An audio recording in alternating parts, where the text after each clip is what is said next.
liboso na yo elongo na bao nyonso baza koyoka biso kolanda na etinda oyo esi biso tosengi ye tokamba biso kotambusa biso mpe nyonso tokosala yango ezala mpona lokumu na yo tobonde tobi amen. Amen. ezali ntango malamu oyo esengeli moto nyonso ayeba nzambe azali nzambe ya ntango. soki ntango moko ekoki oyo esengeli asala likambo na ye eza na moto oyo akoki kopekisa ye aza te. ntango ya rassemblement ndenge touti koloba ete ezali mission mobimba mpo nzambe atindi biso message ya rassemblement ezali mosala monene oyo etali RDCT kaka etali mokili mobimba oka paske lelo ekomi na ntango nzambe alingi asangisa banyonso oyo bapanzanaki atikaki bango mosika disperse mpe ntango yango nde ekoki esengeli bango nyonso bakoma esika moko mpo te bakoka kosala retour na bango na présence na ye. c'est pourquoi tokotanga texte moko nanu oyo ekopermettre biso tokoka kokota na mosindo na mokanda ya Jérémie chapitre number 23 nini nzambe aza koloba mpona ntango etali rassemblement mpe tokotanga lisusu lokola na etando ya TV déjà eza na texte moko eza monene wana eza kolobela biso liko na Esaïe 66 18e verset oyo balobi na biso ete le temps est venu de rassembler toutes les nations. Elles viendront, elles verront en gloire. ezali ebongiseli monene ya nzambe oyo nzambe abongisi akokisa mokano na ye na ntango toza na yango oyo bato mingi balobaki likolo na message temps de la fin oka parce que message wana na ekoki kokoma te ntango nanu nzambe akomisaki message ya rassemblement te. Pour message ya rassemblement ezali kokomela biso na ntango oyo nzambe aza komettre fin na règne ya désordre na règne ya ntango ya ngolu. ezali ntango nzambe azali kosangisa bato po ete bazonga na présence na ye. yango soki rassemblement esalami te rétablissement ezali impossible. Pourquoi? Parce que rétablissement de toutes choses tokozongela lisusu kotonga yango elimbolami tout simplement ete nzambe azali korefaire ebongiseli na ye likolo na Eden likolo na mabele nyonso. nzambe azali korefaire son plan sur Eden à toute la terre. ekuke ya Eden lokola ekangamaki esengelaki kozela ntango ekuke ekofungwama. alors le temps ya rassemblement soki esalami te mpe soki nzambe atindi messager te oyo alatisami na makoki na ye ya koyeba kosangisa bato mpo ke bakoka kozonga na Eden na présence ya nzambe. soki rassemblement esalami te eza impossible toloba likolo même ya enlèvement likolo même ya disparition. Pourquoi? Parce que tango toza koloba ezali tango nzambe alingi toyeba ensemblema ezali kotalisa ndenge nini bato bapanzanaki, ndenge nini batroupe ezalaki disperse, ndenge nini bato batambolaki ndenge na bango moko, ndenge nini bato babikaki na lolenge na bango. Il faut siko bazonga na ordre koloba na biso nini ndenge mokanda na Nzambe za koyebisa biso magere migratoire. Otangi yango kola lobi je rançonne verset d'amour toza kotanga verset 3. Je rassemblerai le reste de mes brebis de tous les pays où je les ai chassés. Je les ramènerai dans leur pâturage. Elles seront fécondes et multiplieront.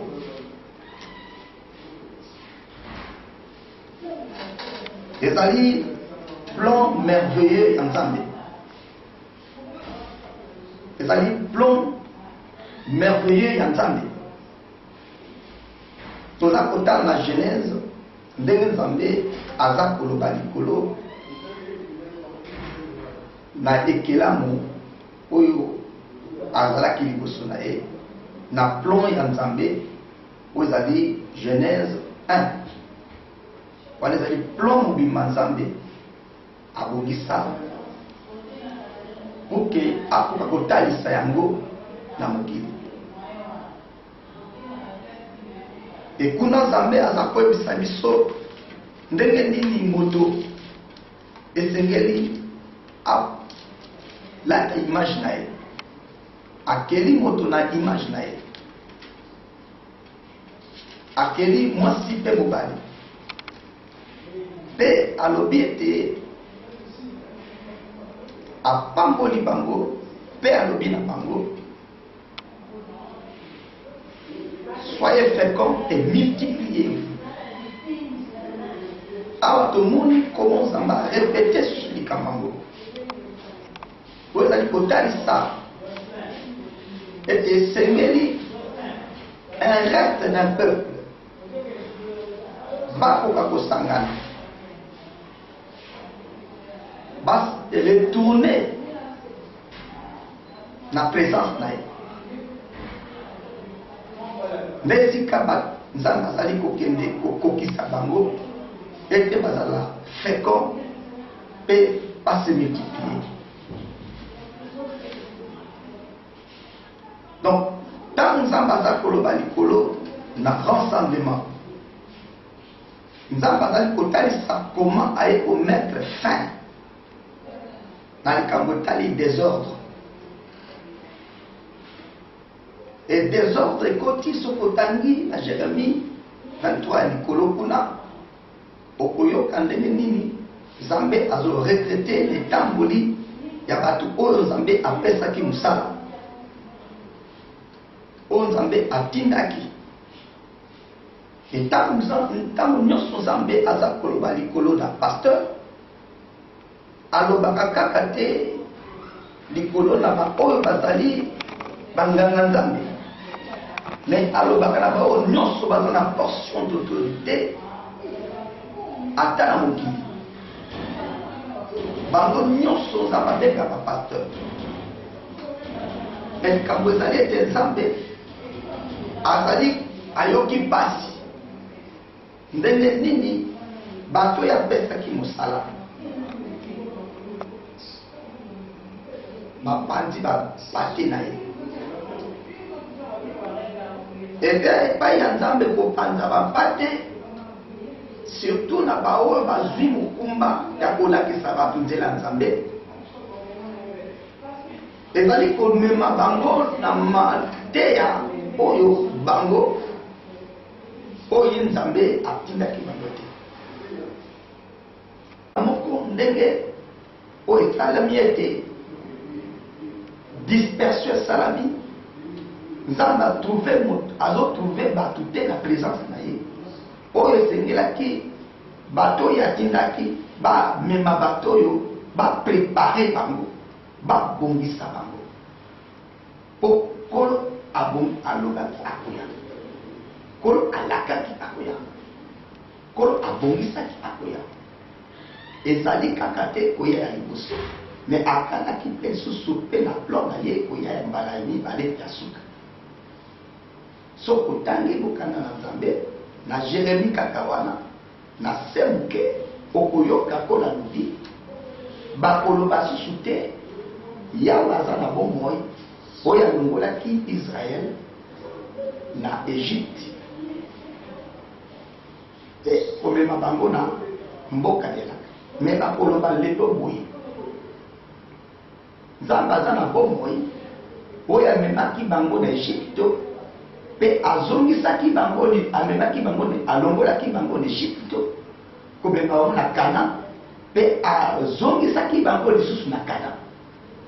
Donc vous allez voir, il y a des exodes sortis bato bake babungi pe maintenant Nzambe azo ramener bango susu na Canaan susu.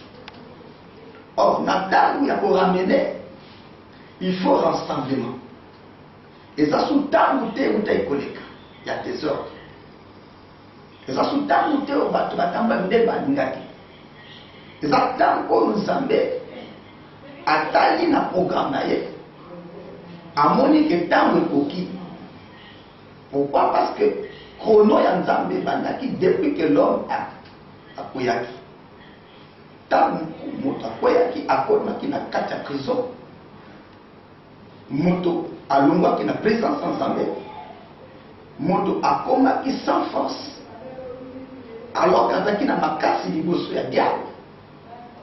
Alors kazalaki likolo ya serpent. Alors kazalaki oyo azalaki na makoki makasi. Mais désobéissance, c'est ça qui était moto akoti na prison. Akomi sans force liboso ya diable.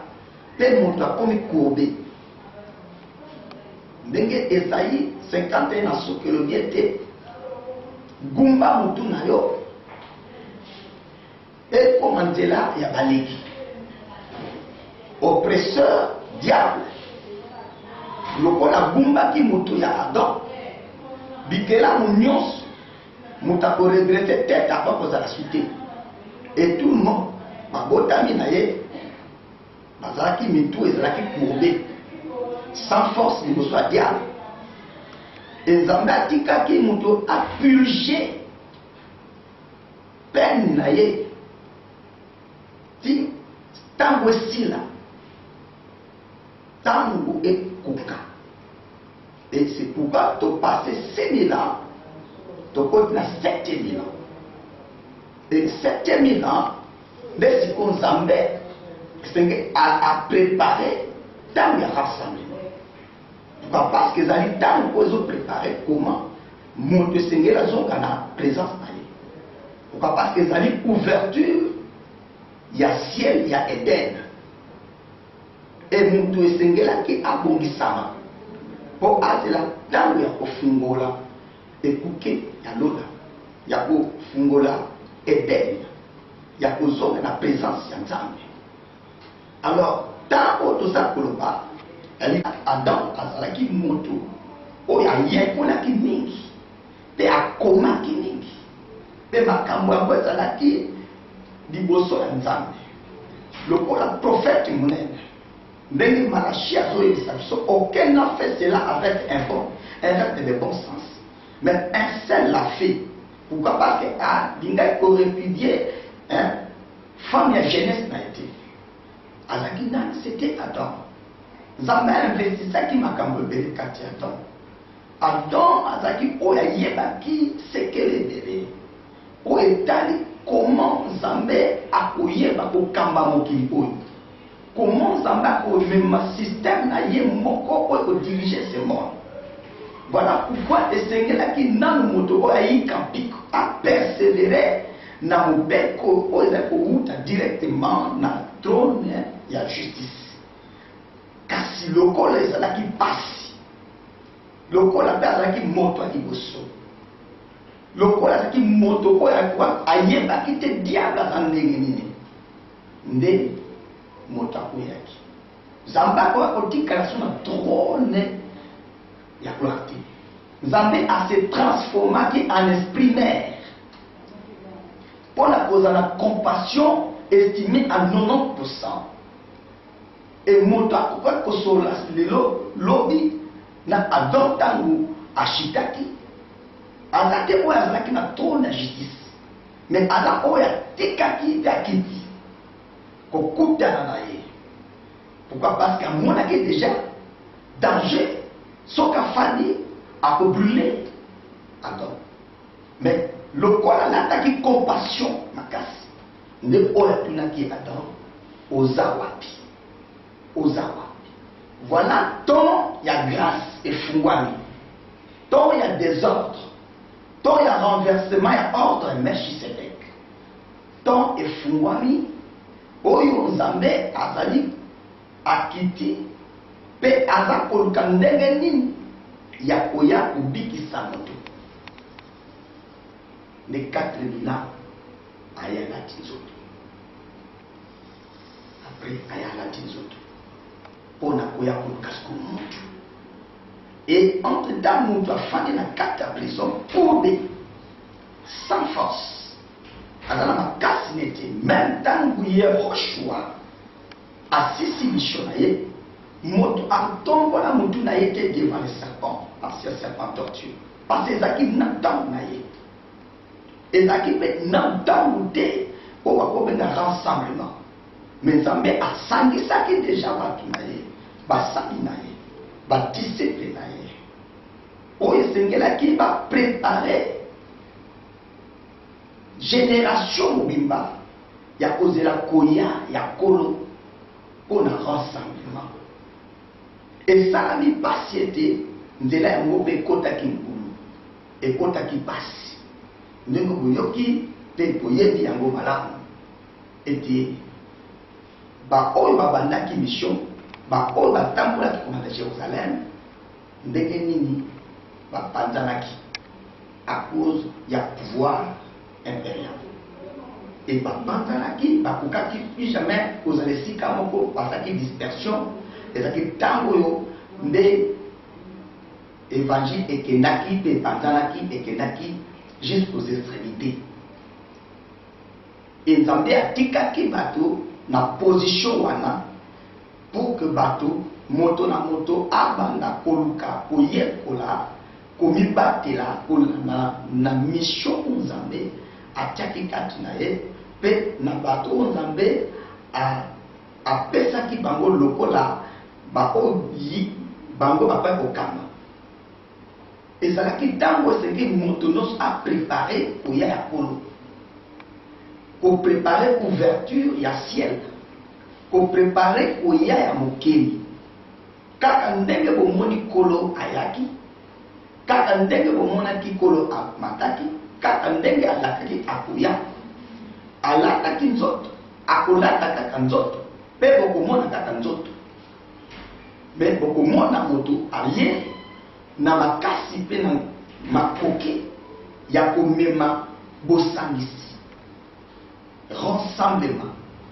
C'est pourquoi tant tozali kotanga mukanda ya Esaïe 66 Esaïe 66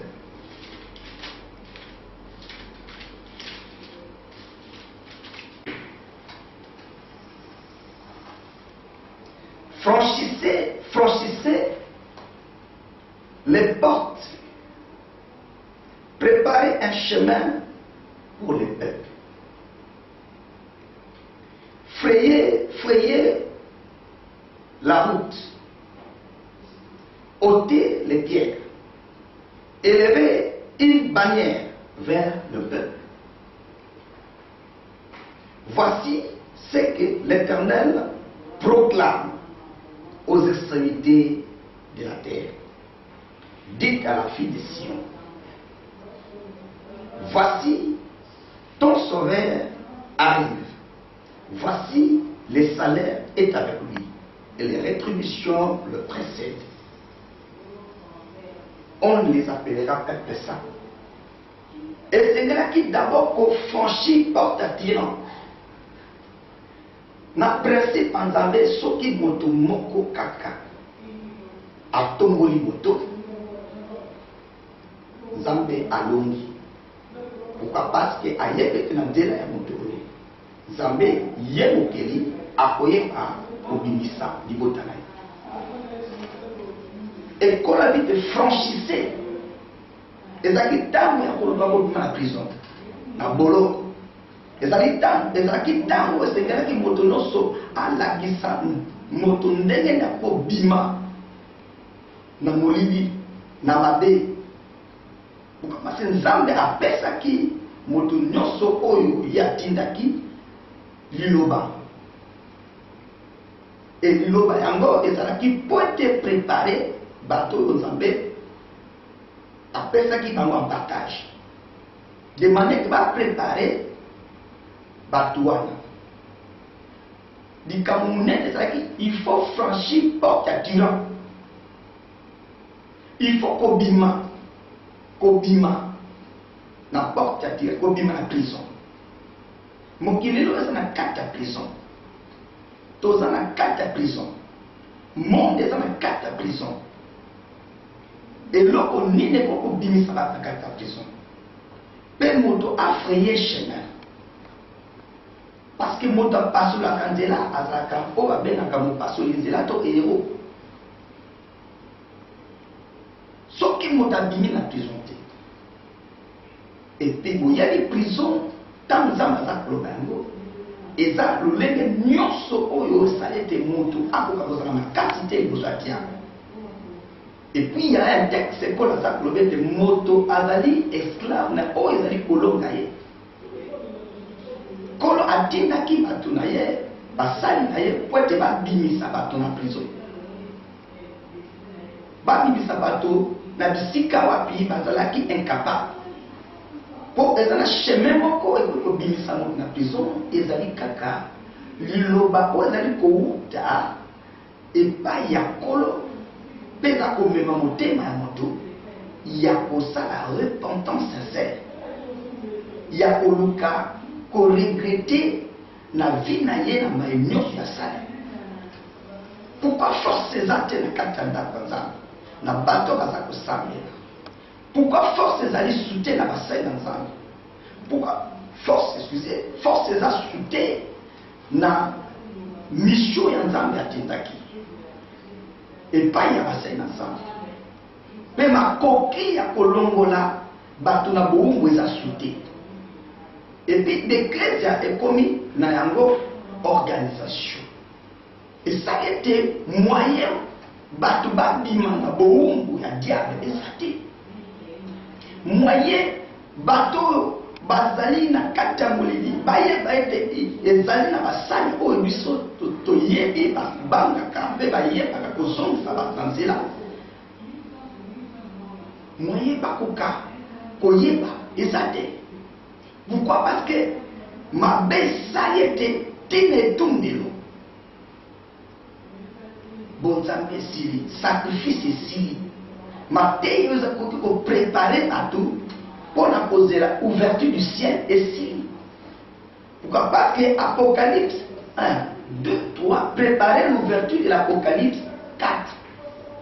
Wana nde ozoki son ya trompette mpe son wana ezali son mon côté ezali son ya makasi ya mikolo sambo oyo koreni bason nyonso ezali kokokisa maloba nyonso basakoli balobaka. Pourquoi pas? Ezali ntango ya accomplissement ya toute la pensée du Seigneur oyo atandaki yango epai ya baprofete mpe esengeli ekokisama na nzela ya message. Et message wana ezali kokende koramene motema mokepanza. Donc tant toza koloba likolo na rassemblement ezali ntango Nzambe a regretté beaucoup na baoyo ye atindaki. Matthieu 22, fête des noces. Baoyo ye Nzambe atindaki bato bakende ko pesa bango invitation ete baya po de ntango ya fête de noces écoute. Mais il faut-il d'ailleurs osons ça. Ils sont sous pensée n'avaient pas ensemble parce que tant que ça pour se pointer, au Seigneur était, au Yéba pour se préparer, pour être aux années pour qu'il ne porte dans la salle de noces. Pourquoi? Parce que noces, il y a un temps de Salamaka, dans le montant des oliviers. Et Salamaka, il y a Siona. Pour être dans Siona, na reine Wana, ndela di reine ya Suka, où est-ce qu'il faut ça? Comment Zambé, aya qui na programme, il y a planète Terre. Pourquoi? Parce que on Zambé a quand même le planète, il y a planète Terre, qui le long du moko aye biango, qui suit kate. Mais et bombama qui et bombama na kati ya baso. Et bombama na kati ya baso mandaka. Et bombama na kati ya mikanda ko ekangama. Et bombama kuna. Comment planète Terre est sengeli ezala. Les psychosoki batu bakozala préparé. Pointe bakuka kozela tango oyo kolazali koya. Yango moni na tanto komi babenga un temps très fâché. Un temps très fâché pourquoi? Parce que kolo yo moko akoti na kanda makasi. Parce qu'à moni tango na ye ekoki. Et tango temps est comme fâché dans Daniel 9. Voilà. Kolo azakota sa Daniel et de rétablissement et kosama na tango ya kusilika. Tango ya kusilika. Rétablissement, to retour ya batu na présence na ye. To zambe ko refaire ko bandela Jesus et bongise na ye. Likolo na Eden à toute la terre. Tango ya kufungula yango et koyeba ko salama na tango oyo nkolo akokokisa mission na ye oyo esengeli akoka korassembler ote akoka koramener to kozongisa libota wana na présence na ye. Cela veut dire quoi?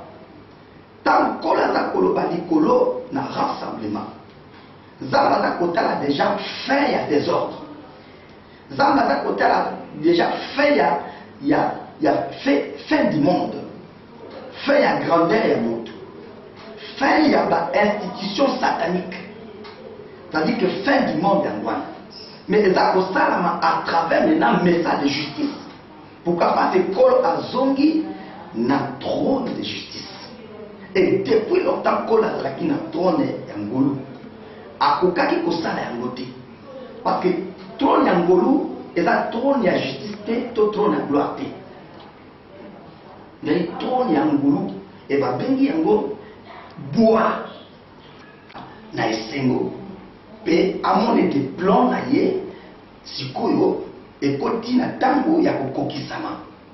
Voilà le temps de rassemblement ezali temps ya fin ya désordre ezali tango Nzambe ali kozongisa nyonso na ordre na ye. Ordre à Melchisedec ezali moto kokoma temple. Moto kokoma temple. Moto kokoma temple. Soki moto akomi temple, to soki moto akomi esprit, azongi na position Nzambe abongisa mpona ye. Pourquoi? Parce que après Nzambe amonaka mwasi na ye. Mais ekomaki après Nzambe ezali na mur etiamaki voile wana ekaboli Nzambe na moto qui est le diable. Et voilà comment prison ekanga que moto azali na makasi te ya koleka mur wana mpona kokende epai na kolo. Ata spirituellement bato bazalaki kozwa révélation ya trône ya temple mateya mais moto azalaki courbe mpe ezalaki ntango oyo Nzambe asepelaki kolinga moto nyonso Nzambe apesi mosala abatela mosala oyo Nzambe apesi ateya alakisa bato nzela na ye alakisa bato comment bakose dépouiller na mondalité na souci de ce siècle. Pourquoi mon tourna on s'en batuna qui Adam, où es-tu? Aïe na Matthieu pour répéter yango na forme pour le barana moto était Luka liboso bokunzi, Luka liboso bosé. Tata na yo ayebi ete ozana bosenga eloko songolo otozo benga par-dessus oyo bato bazo benga bénédiction. Or la bénédiction véritable c'est Dieu lui-même. Nzambe ye moko lipamboli ya kokamba. Mais si koyo biloko ezali lokola par-dessus yango nde komi makambo ezali bouleversé bébé ici totalement cher, essuyé cher. Et kokisi makambo Daniel azwaki était cessation de l'offrande na hôtel à cause ya vie oyo bato basasociaki bamoko mpe bamosusu baformaki bagroupe mpe bato babomani na bamoto na bango oyo moko mpe mosusu mpe église ekoti malili mpe biyamba ekomi ndenge ekomi force ya kofaire face na diable eza te esali ke bato mpe bakimi baki koluka bakisi mpo ete badirige bato. Est-ce que Nzambe asali makasi ya koramene ya kosilisa maladi ya kolongola pasi otalisa regret na ye na bato nyonso ye Nzambe atindaki ndeko loki atindi bato bakende kopesa bango invitation me baboyaki bamosusu kutu bakangi batindami wana bamemaki solo epai na bango babomi bango. Nous avons vécu ça tomoni yango bato ebele bayaki kozongisa baninga na bango na nzela mais alalo bango mpe bakufi kokufa ezali te oyo biso tozali komona ya nzoto oyo ezali conséquence ya kozanga kotosa Nzambe. Mais kufa ezalaka mibale, soit oza éloigné na Nzambe, soit otiki Satan ozongi epa Nzambe.